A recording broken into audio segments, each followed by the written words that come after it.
Welcome back, my dear students. Now you are watching lecture number 24 of physics subject of 10+1 class, and we are in unit number 2. So in previous lecture we have studied some terms related to the vector algebra. आज हम कुछ नई terms पढ़ेंगे और multiplication of vector और addition of vector के बारे में भी स्टडी करेंगे। सो आज हम सबसे पहले दो इम्पॉर्टेंट टाइप ऑफ वेक्टर्स के बारे में जान लेते हैं। एक है आपके पास पोजीशन वेक्टर। क्या नाम है बच्चों? Position vector. ठीक है, पोजीशन वेक्टर क्या होता है? बहुत ही सिंपल है। डेफिनेशन आप नोट्स से पढ़ सकते हैं, जो मैंने नोट्स आपको दिए हैं। वीडियो के एंड में मैं नोट्स भी आपको दिखा दूंगा ताकि आप वहां से उन्हें नोट भी कर सकें। So my dear students, let us say that ये हमारे पास एक एक्स वाई प्लेन है, टू एक्सिस के बीच में बाउंडेड है। ये एक्स एक्सिस और ये Y axis. And let us say at any instant of time, at any time t, object is at point P, any object is at point P, then vector drawn from the origin to the position of vector, जिसको हमने origin suppose किया है, जहाँ पर x axis और y axis meet कर रहे हैं, उसे हम लोग origin मान लेते हैं। तो origin से पोजीशन वेक्टर क्या होगा? origin से ऑब्जेक्ट की पोजीशन के लिए जो वेक्टर ड्रॉ किया जाएगा उसे हम लोग उस ऑब्जेक्ट का पोजीशन वेक्टर कहेंगे। ठीक है। Now here the tail of this vector is starting from point O and it is ending at point P, means tip is at point P. Therefore you can say that position vector of point P is, object भी बोल सकते हैं इसे आप लोग, और point भी कह सकते हैं। सो position vector of point P is OP vector. क्या नाम देंगे आप इसे? OP vector. और अगर आप इसे जो हम जनरल नोटेशन यूज करते हैं वो एक R वेक्टर भी हो जाती है, तो इसे आप लोग R वेक्टर या वेक्टर R भी बोल सकते हैं। ठीक है, तो this is vector OP and this is your vector R, right. तो पोजीशन वेक्टर समझ आ गया। पोजीशन वेक्टर क्या होता है? Vector drawn from origin to the position of the object और position of the point, right. So let us start now. Second term जो हम लोग यहाँ आज पढ़ेंगे वो है आपकी डिस्प्लेसमेंट वेक्टर। डिस्प्लेसमेंट वेक्टर, ठीक है। लेट अस से दैट, फिर से मैं यहाँ पर एक प्लेन एक्स वाई कंसीडर करता हूँ। Let at any time T object point P पर है और आफ्टर सम टाइम ट्रैवल करता हुआ टाइम t डैश पर पॉइंट Q पर पहुंच जाता है। लेट अस से this it is its path, ये इसका पाथ है। ठीक है, आ रही बात समझ में? तो जब हम इसका एक्चुअल पाथ का लेंथ मेजर करेंगे तो वो कहलाता है डिस्टेंस ट्रेवल्ड, उसे हम कहते हैं डिस्टेंस ट्रेवल्ड। लेकिन अगर हम इनिशियल और फाइनल पॉइंट के बीच का शॉर्टेस्ट डिस्टेंस निकालें तो उसे हम डिस्प्लेसमेंट कहते हैं। ये फर्स्ट यूनिट में हमने बहुत अच्छे से पढ़ा है, not in the first unit but first chapter of second unit. इस चैप्टर के स्टार्टिंग में हम इसे पढ़ चुके हैं, डिस्टेंस क्या होता है और डिस्प्लेसमेंट क्या होता है। लेकिन अब हम बात कर रहे हैं डिस्प्लेसमेंट वेक्टर की। सो माय डियर स्टूडेंट्स, यहाँ पर हम लोग इनिशियल से फाइनल पॉइंट का जो शॉर्टेस्ट डिस्टेंस आप मेजर करते हैं एक स्ट्रेट लाइन बना के, उसमें हम लोग एक वेक्टर बना देते हैं जो कि in the direction of final point होता है। जहाँ पर आपका फाइनल पॉइंट होगा उस तरफ एक वेक्टर बना दिया जाता है जो इनिशियल पॉइंट से फाइनल पॉइंट के लिए जाता है। तो यहाँ पर ये वेक्टर PQ बन गया। क्या बन गया? ये बन गया आपका वेक्टर PQ। ठीक है, तो इस वेक्टर PQ को हम लोग बच्चों डिस्प्लेसमेंट वेक्टर कहते हैं। क्या कहते हैं इसे हम लोग? डिस्प्लेसमेंट वेक्टर कहते हैं। तो आप इसे डिफाइन कर सकते हो, vector drawn from initial position to the final position. ठीक है, लेटर स्टेज में हम आगे कुछ और इसके बारे में पढ़ेंगे, थोड़ा सा अभी पढ़ लेते हैं। लेटर से ये आपका ओरिजिन है, तो अगर मैं ओरिजिन से पॉइंट P को मिला देता हूँ और यहाँ पर एक वेक्टर बना दूँ, तो ये आपका लेटर से, इसे आप लोग वेक्टर RI बोल सकते हैं। ठीक है, अब RI क्या हो गया? पॉइंट P का वेक्टर है जो ओरिजिन से बनाया गया है, तो RI आपका पॉइंट P का क्या हो गया? पोजीशन वेक्टर हो गया। ठीक है, तो आप लिख सकते हैं let RI vector is equal to position vector of initial point, position vector of initial point कहेंगे आप इसे। ठीक है, वैसे ही हम लोग ओरिजिन से एक वेक्टर ड्रॉ करते हैं फाइनल पॉइंट Q के लिए, और उसे आप लोग RF वेक्टर RF का नाम दे देते हैं। ठीक है, तो हम यहाँ पे लिख लेते हैं vector RF is equal to position vector of final point. ठीक है, इज इट ओके? ठीक है, फिर से एक बार समझ लीजिए, वेक्टर RI क्या है? इनिशियल पोजीशन वेक्टर, और वेक्टर RF क्या है? Final position vector. किसका? पॉइंट्स का, जहां पर ऑब्जेक्ट ने मूवमेंट की पॉइंट P से पॉइंट Q के लिए। तो हम लेटर स्टेज में देखेंगे ट्राइंगल ऑफ वेक्टर एडिशन से कि PQ वेक्टर जो डिस्प्लेसमेंट वेक्टर है आपका, that comes out to be equal to position vector of final point minus position vector of initial point. इसको हम वेक्टर एडिशन पढ़ने के बाद आप इस पॉइंट को समझ जाएंगे बहुत अच्छे से। ठीक है, तो अभी मैं सिर्फ इसको आपको लर्न करने के लिए कहूँगा कि just keep it in mind. अभी तो बहुत कुछ हमें पढ़ना है, अभी तो हम स्टार्टिंग स्टेज में हैं। तो यहाँ पर एक फॉर्मूला याद कर सकते हैं आप लोग कि displacement vector is equal to position vector of final point minus position vector of initial point. ठीक है, इस फॉर्मूले को याद कर लीजिए आप लोग, that is displacement vector is equal to position vector of final point minus position vector of initial point। ठीक है, इस तरह से हम लोग इसे यहाँ पर डिनोट करते हैं। अब इसके आगे एक और वेक्टर आता है जिसे जानना भी हमारे लिए बहुत जरूरी है, that is a resultant vector.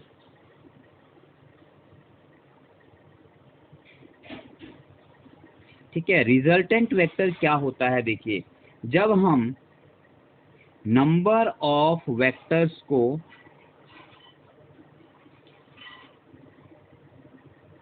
Add करेंगे या सबट्रैक्ट करेंगे या उनको मल्टीप्लाई करेंगे, ठीक है, ये तीन तरह की ऑपरेशंस हैं जो कि वेक्टर्स के ऊपर की जाती हैं। वेक्टर्स का एडिशन किया जाता है, वेक्टर्स का सबट्रैक्शन किया जाता है, वेक्टर्स का मल्टीप्लिकेशन किया जाता है, लेकिन वेक्टर्स का डिवीज़न नहीं होता है। इस बात को ध्यान में रखें आप लोग। ठीक है, तो जब वेक्टर्स को ऐड करेंगे या सबट्रैक्ट करेंगे या मल्टीप्लाई करेंगे, तो माय डियर स्टूडेंट्स, हम लोगों को एक सिंगल वेक्टर मिलता है। We get a single vector as answer of all these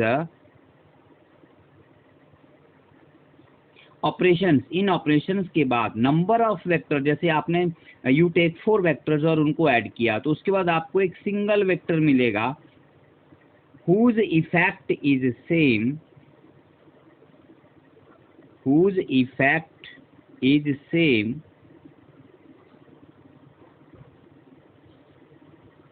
as is produced by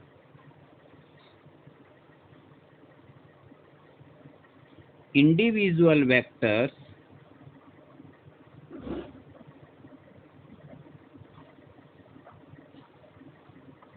acting together, acting all together। मतलब जिन नंबर ऑफ वेक्टर्स को आपने ऐड किया या सब्ट्रैक्ट किया या मल्टीप्लाई किया, ठीक है, उन सब का जो अलग अलग वेक्टर एक्ट करके जो एक साथ इफेक्ट प्रोड्यूस करेंगे, अगर वैसा ही सेम इफेक्ट कोई वेक्टर अकेला प्रोड्यूस कर देता है तो उसे हम लोग उन सभी वेक्टर्स का रिजल्टेंट वेक्टर कहते हैं। आ रही बात समझ में? ठीक है, रिपीट करके रिप्ले करके फिर से सुन लीजिए मैंने क्या कहा। Pause the video, rewind it and listen once again. Right, कि अगर नंबर ऑफ वेक्टर्स अलग अलग एक्ट करके एट अ सिंगल पॉइंट कुछ इफेक्ट प्रोड्यूस करते हैं, और अगर वही इफेक्ट कोई एक नया सिंगल वेक्टर प्रोड्यूस कर देता है, सेम वही इफेक्ट जो सब ने इंडिविजुअली प्रोड्यूस किया था, तो उस वेक्टर को हम लोग उन सभी वेक्टर्स का रिजल्टेंट वेक्टर कहते हैं। और जनरली रिजल्टेंट वेक्टर को कैपिटल आर से डिनोट किया जाता है। ठीक है, तो ये तो हो गए कुछ मेन टर्म्स। अब हम मल्टीप्लिकेशन ऑफ वेक्टर शुरू करते हैं, या पहले एडिशन ऑफ वेक्टर स्टार्ट कर लेते हैं।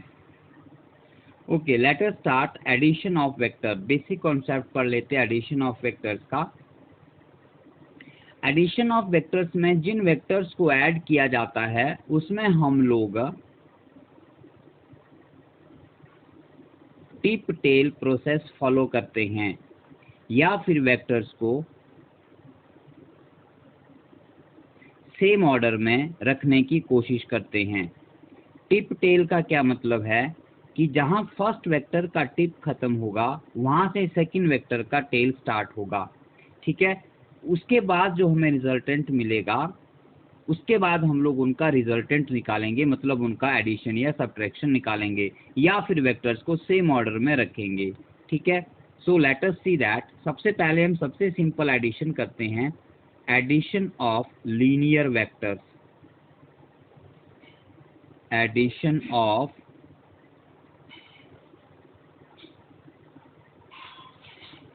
Linear vectors. ठीक है, लेट अस से दैट ये हमारे पास एक वेक्टर है A, और ये हमारे पास कोई दूसरा वेक्टर है B, और हमें A वेक्टर और B वेक्टर को ऐड करना है। These are the linear vectors in a straight line. एक ही लाइन में ये वेक्टर्स हैं, इन्हें हम लोगों को ऐड करना है। ठीक है, तो कैसे ऐड करेंगे? देखो, हम फर्स्ट वेक्टर का कॉपी करके यहाँ पे बना लेते हैं, मतलब इसके पैरेलल यहाँ पर एक और वेक्टर बनाते हैं। मतलब सेम इसी वेक्टर को हमने यहाँ बना दिया, जितना इसका लेंथ है उतना ही हमने लेंथ रखा और वही हमने डायरेक्शन रखा, तो इस वेक्टर का नाम भी मैं ए वेक्टर बोल सकता हूँ। ठीक है, अब हमने क्या किया, जिस वेक्टर को ऐड करना है उसको भी हम इसके आगे ला के रख देंगे।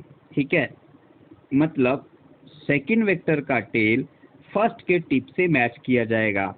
तो इस वेक्टर को सीधा आप इसी लेंथ का वेक्टर यहाँ पर बनाएंगे, डायरेक्शन वही रखेंगे। बच्चों ध्यान रखिए, जब तक हम किसी वेक्टर की लेंथ चेंज नहीं करते, मतलब उसका मैग्नीट्यूड चेंज नहीं करते और उसका डायरेक्शन चेंज नहीं करते, उसे कहीं पर भी आप बना सकते हैं, वो वेक्टर सेम वही रहता है। जैसे ये बी वेक्टर है, अगर मैं यहाँ पर एक वेक्टर बना दूँ इसी बराबर की लेंथ का और इसकी डायरेक्शन सेम यही कर दूं, तो मैं इस वेक्टर को भी बी वेक्टर ही नाम दूंगा। अगर मैं इसी वेक्टर को यहाँ बना देता हूँ, मतलब जितनी लेंथ इसकी है वही लेंथ मैं यहाँ रखता हूँ और वही डायरेक्शन, मतलब यहाँ पर राइट साइड को डायरेक्शन है, तो ये डायरेक्शन राइट साइड ही रखता हूँ, तो इस वेक्टर को भी मैं बी वेक्टर ही कहूँगा। ठीक है, तो मैंने क्या किया, ए वेक्टर यहाँ रख दिया, बी वेक्टर मैंने इसकी टिप को टेल से मिला दिया, तो अब ये मेरा वेक्टर बी हो गया। ठीक है, अब जो रिजल्टेंट है फर्स्ट वेक्टर की टेल से लेके और लास्ट वेक्टर की टिप तक जो को हम आपस में मैच करेंगे। तो ए से लेकर बी तक फर्स्ट वेक्टर की टेल से लेकर और लास्ट वेक्टर की टिप को हम मिलाएंगे, तो जो हमें नया वेक्टर मिलेगा, ठीक है, नया वेक्टर हमें यहाँ से लेकर यहाँ तक मिल गया, आप इसे बोल सकते हो ये हमारा नया वेक्टर हो गया। तो इसे आप लोग इन दोनों का resultant vector A vector plus B vector कहेंगे। ठीक है, आ रही बात समझ में? एक एग्जांपल और करते हैं। देखिए, मान लीजिए ये मेरे पास वेक्टर ए है और ये मेरे पास यहाँ पर वेक्टर बी है। हमें इन दोनों वेक्टर्स को ऐड करना है, vector A plus vector B करना है। ठीक है, तो कैसे करेंगे देखिए, इक्वल टू हम पहले वेक्टर ए बना लेंगे जितना है उसी डायरेक्शन में इसके पैरेलल यहाँ पे एक वेक्टर बना लिया, ये वेक्टर ए हो गया। अब हम इसके आगे यहाँ से वेक्टर बी को बनाना शुरू करेंगे, मतलब इसके पैरेलल यहाँ से लेंथ बनाएंगे जितनी इसकी है और इसे यहाँ पर टिप पर रख देंगे। तो ये जो यहाँ से लेकर यहाँ तक है बच्चों, ये वेक्टर ए हो गया। अब इस पॉइंट से लेकर इस पॉइंट तक जो है ये आपका वेक्टर बी हो गया। अब फर्स्ट वेक्टर ए था, इसकी टेल से लेकर लास्ट वेक्टर बी की टिप तक इन दोनों के पैरेलल ये मैंने एक नया वेक्टर बना दिया। तो ये जो नया वेक्टर आपका बना ये आपका इन दोनों वेक्टर्स का एडिशन होगा और इसे आप लोग वेक्टर आर बोल सकते हो। ठीक है, तो इस प्रकार हम लोग वेक्टर्स को ऐड करते हैं। और वेक्टर्स को ऐड करने में आप लोग एक चीज़ देख सकते हैं कि अगर सेम डायरेक्शन के वेक्टर्स को ऐड किया जाता है तो रिजल्टेंट की डायरेक्शन चेंज नहीं होती है। Means direction of R vector is same to that of adding vectors, जिन वेक्टर्स को ऐड किया जा रहा है। ठीक है, एंड मैग्नीट्यूड, मैग्नीट्यूड बहुत सिंपल है। देखो, जितना मैग्नीट्यूड इस वेक्टर ए का है और जितना इस वेक्टर बी का है, इसका मैग्नीट्यूड वेक्टर ए मान लीजिए, इसका मैग्नीट्यूड वेक्टर बी लिख लीजिए, तो वेक्टर रिजल्टेंट का जो मैग्नीट्यूड है इन दोनों के रिजल्टेंट के बराबर होगा। ठीक है, तो ये हो गया हमारा एडिशन। अब हम बात करते हैं सब्ट्रैक्शन ऑफ वेक्टर्स की।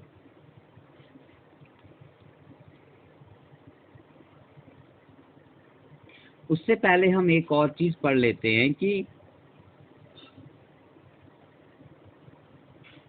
Addition of anti parallel vectors.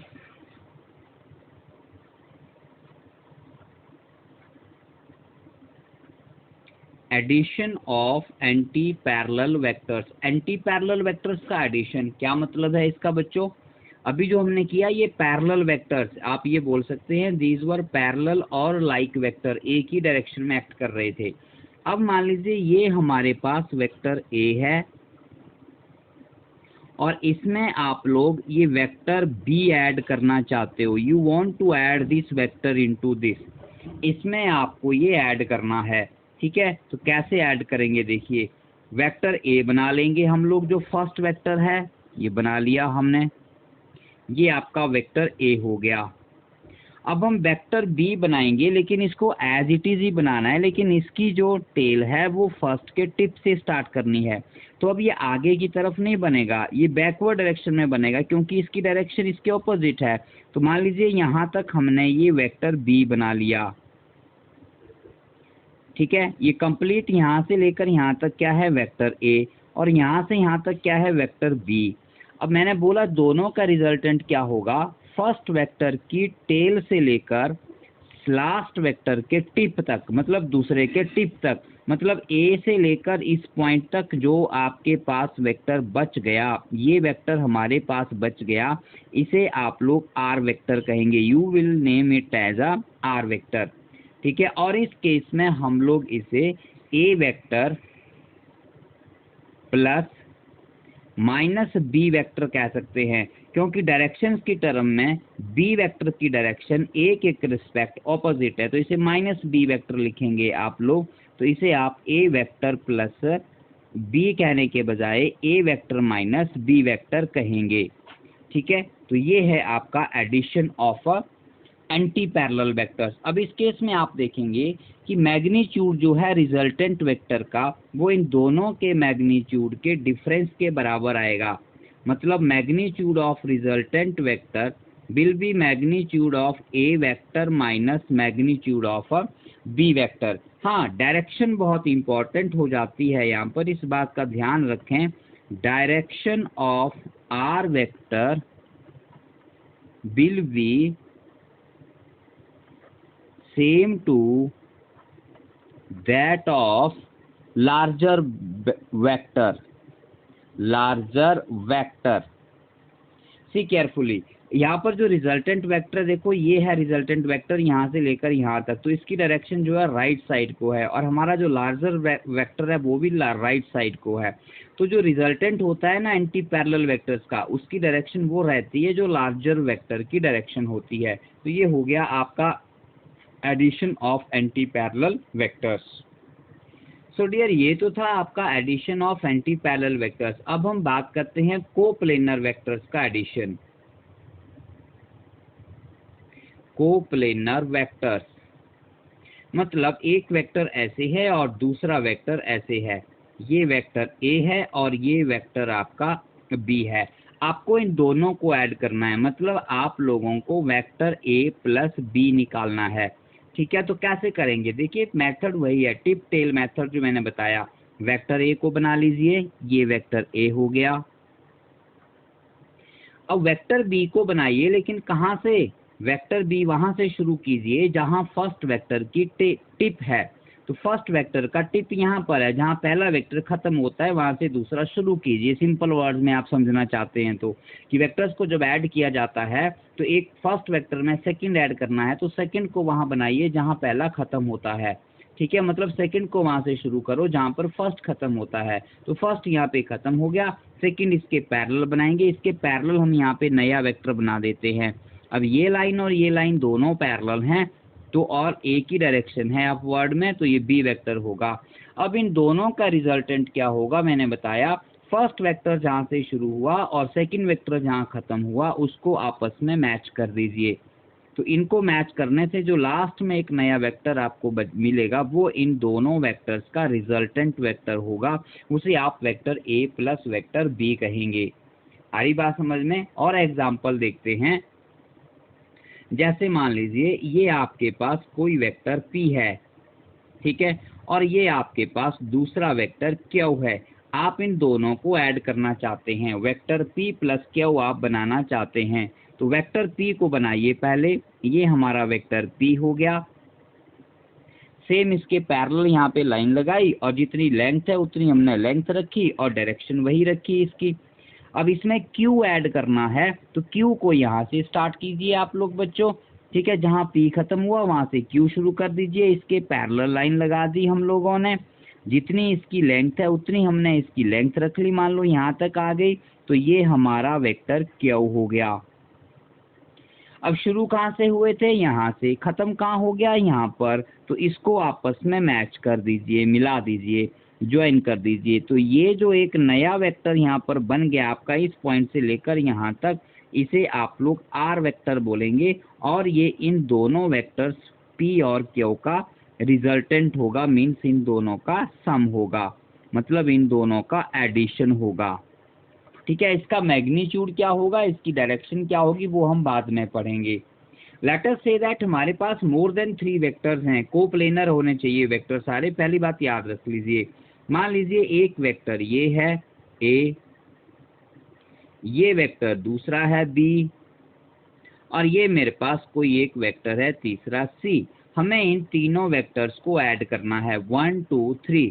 तो इनको हम कैसे ऐड करेंगे? देखो, we want to add all these vectors, इन तीनों का एडिशन हमने करना है। ठीक है, तो जितने मर्जी वेक्टर हों आपके पास बच्चों, प्रोसेस वही होता है। ड्रॉ द फर्स्ट वेक्टर, ये मैंने फर्स्ट वेक्टर बना दिया, ये मेरा वेक्टर ए हो गया, यहाँ से हमने शुरू किया।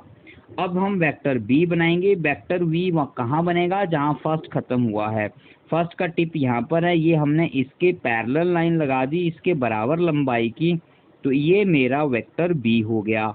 अब मुझे इसमें एक वेक्टर और ऐड करना है जो वेक्टर सी है। तो मैं सी को कहाँ से शुरू करूँगा? जहाँ पर मेरा बी खत्म हो रहा है। ठीक है, आ रही बात समझ में? तो मेरा बी यहाँ खत्म हो रहा है, तो मैं यहाँ से सी बनाऊंगा। तो इसी के पैरेलल लाइन लगा दी जाएगी और इसके बराबर लेंथ की लाइन लगा दी जाएगी। तो ये जो नया वेक्टर मैंने बनाया, ये और ये दोनों सेम सी वेक्टर हो गए। ठीक है, अब मैंने तीनों को आपस में ज्वाइन कर दिया है। अब ये मेरा इनिशियल पॉइंट था स्टार्टिंग, ये मेरा फाइनल पॉइंट है जहाँ लास्ट वेक्टर पहुंचा। हम इसको आपस में मैच कर देंगे, तो जो यहाँ से नया वेक्टर हमें मिला इनिशियल से फाइनल पोजीशन को मिलाने के बाद, वो इन तीनों वेक्टर्स का सम होगा। उसे आप A vector plus B vector plus C vector कह सकेंगे। आ रही बात समझ में? और ये आप यहाँ पर एक चीज़ और भी देख सकते हैं, जिन वेक्टर्स को हम ऐड कर रहे हैं उन्हें हम सेम ऑर्डर में रख रहे हैं। Vector A plus vector B plus vector C means आप डायरेक्शन एक में ही जाते जा रहे हैं। ठीक है। तो वेक्टर ए बी और सी जो है वे तीनों वेक्टर जो हैं आपके ये सेम ऑर्डर में हैं, जबकि जो रिजल्टेंट है आपका वो ऑपोजिट ऑर्डर में आ रहा है। टेल से टेल और टिप से टिप मिलती है तो वो ऑपोजिट ऑर्डर होता है। प्रीवियस लेक्चर में मैंने बहुत अच्छे से आपको बताया है, समझ नहीं आ रहा है तो वो वाला लेक्चर आप पहले ज़रूर देख लीजिए। ठीक है। तो ये हमारे पास एडिशन ऑफ वेक्टर इस तरह से की जाती है। So that's all for this vector. Next video में हम लोग एडिशन ऑफ वेक्टर्स का रिजल्टेंट निकालना सीखेंगे, लेकिन उससे पहले हम मल्टीप्लिकेशन ऑफ वेक्टर का लेक्चर भी कर लेंगे। तो that will be done in the next lecture. So that's all for this. Have a nice time. Thank you.